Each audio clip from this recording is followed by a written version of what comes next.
Greetings, the tubes. It is me again, the guy with the funny hat. Or at least I think it's a funny hat. I keep expecting to get a better hat, but, this one refuses to wear out. And here I am at one of my many projects, part of my ongoing quest to become Slum King of Kern Valley.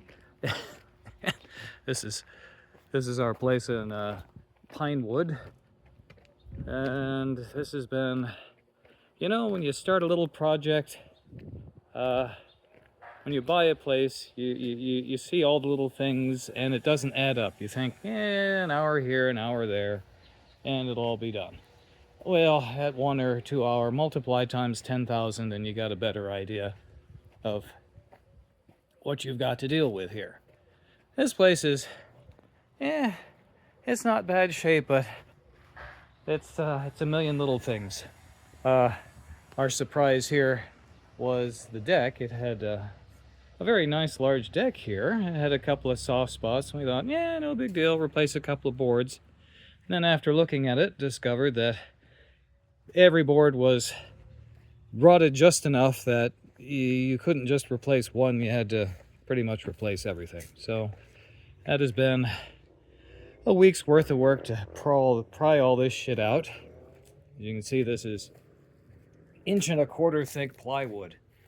And every time I go to work on one of these damn things, I think to myself, at any time, this particular trailer was 1973, 1974, and they used good materials and all that good stuff. It lasted a long time, but in the 40, 50 plus years that this damn thing was standing, all anyone had to do was the barest fucking minimum. You have any idea how long it takes? A drip on a leaky roof. How many years it takes, how many decades it takes to rot through 1.25 inch pressure treated plywood.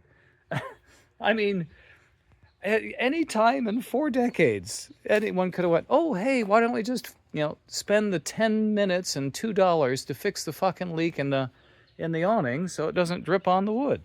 But no, they didn't. Everything else was more important in life than actually doing the bare fucking minimum maintenance.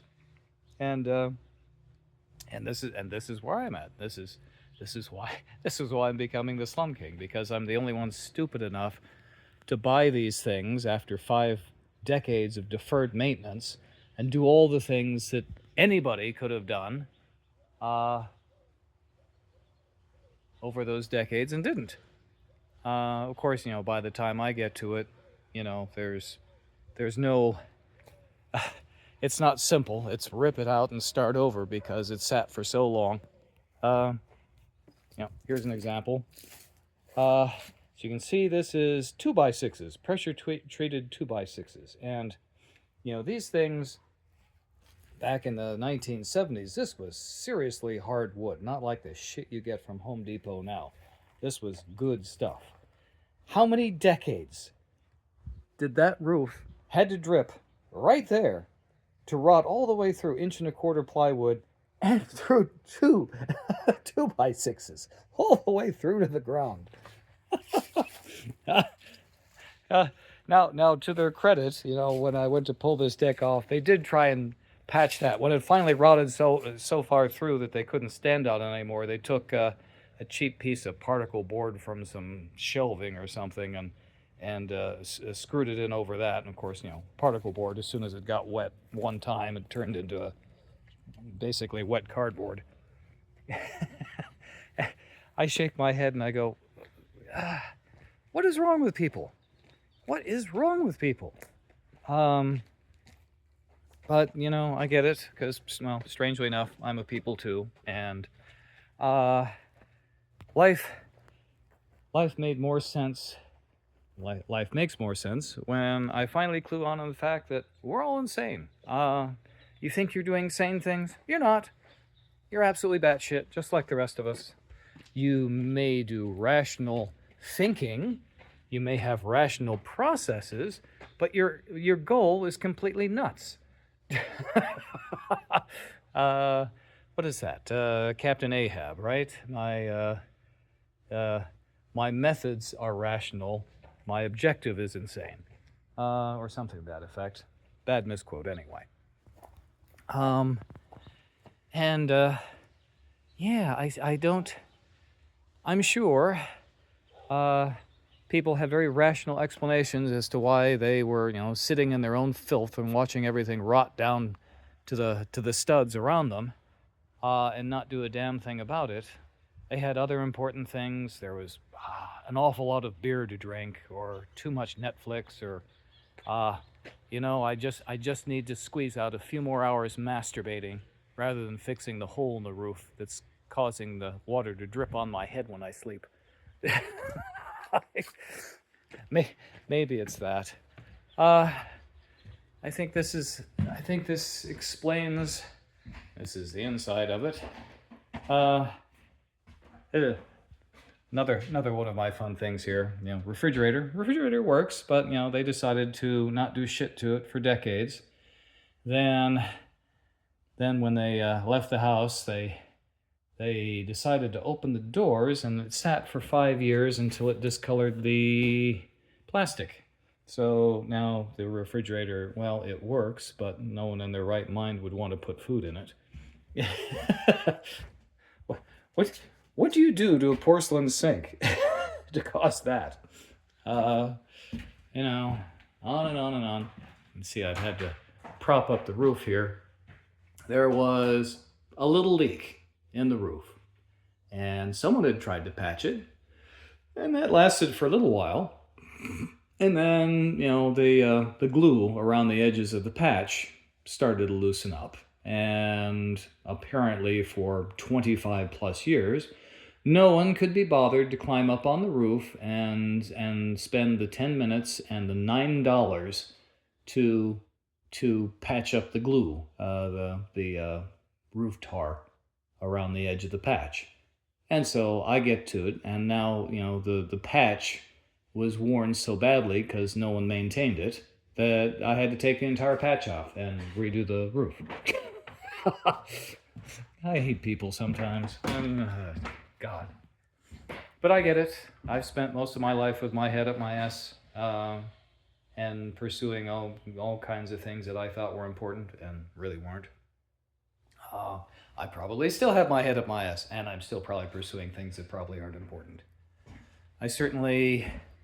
I question my sanity of why the hell am I doing projects like this?